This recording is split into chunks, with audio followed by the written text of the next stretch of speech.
اللہ کا نام لینے سے انسان اچانک پہنچنے والی مصیبت سے بھی محفوظ رہتا ہے۔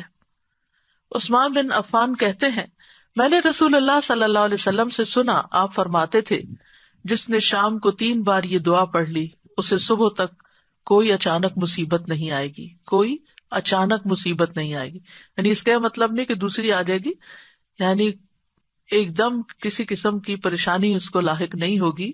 اور وہ دعا ہے، بسم اللہ الذی لا یضر مع اسمہ شیء فی الارض ولا فی السماء وہو السمیع العلیم۔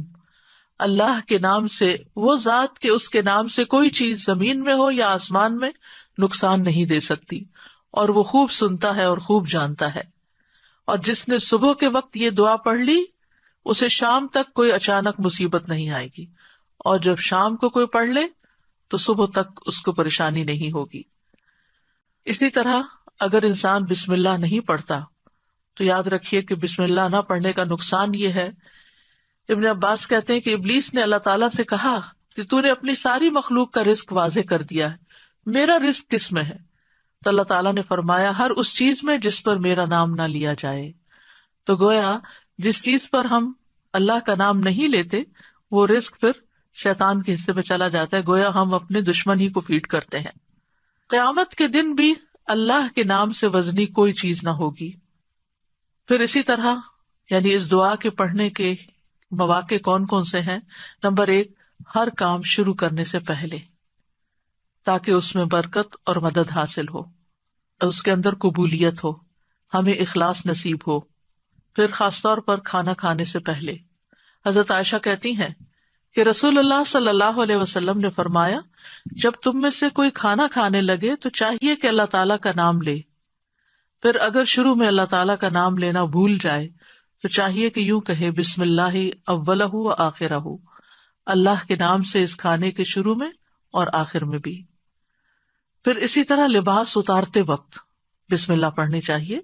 انس رضی اللہ عنہ سے روایت ہے کہ نبی صلی اللہ علیہ وسلم نے فرمایا، جنوں کی آنکھوں اور بنی آدم کی شرمگاہوں کا پردہ یہ ہے کہ جب ان میں سے کوئی اپنے کپڑے اتارے تو بسم اللہ پڑھ لے، یعنی اتارنے سے پہلے پڑھ لے، تو جن اور شیاطین کی نظر نہیں لگتی۔ اسی طرح جب آپ بچوں کو کپڑے تبدیل کروا رہے ہوں تو اس وقت بھی بسم اللہ پڑھ لیں۔ اسی طرح بیت الخلاء جاتے وقت یعنی اندر پاؤں رکھنے سے پہلے بسم اللہ پڑھ کے دروازہ کھولیں۔ حضرت علی رضی اللہ عنہ روایت کرتے ہیں، کہتے ہیں کہ رسول اللہ صلی اللہ علیہ وسلم نے فرمایا، جنوں کی آنکھوں اور بنی آدم کی شرمگاہوں کا پردہ یہ ہے کہ جب ان میں سے کوئی بیت الخلاء جائے تو بسم اللہ پڑھ لے، کیونکہ جب انسان ننگا ہوتا ہے تو حفاظت کے فرشتے اس سے دور چلے جاتے ہیں۔ تو اس وقت حفاظت پھر کس سے حاصل ہوگی؟ جب آپ واش روم میں جانے سے پہلے بسم اللہ پڑھ کے پھر داخل ہوں گے۔ اسی طرح وضو سے پہلے ابو ہریرہ کہتے ہیں کہ رسول اللہ صلی اللہ علیہ وسلم نے فرمایا، لا صلاۃ لمن لا وضوء لہ ولا وضوء لمن لم یذکر اسم اللہ تعالی علیہ، کہ جس کا وضو نہیں اس کی نماز نہیں، اور جو شخص وضو کے شروع میں اللہ تعالیٰ کا نام نہ لے اس کا وضو نہیں۔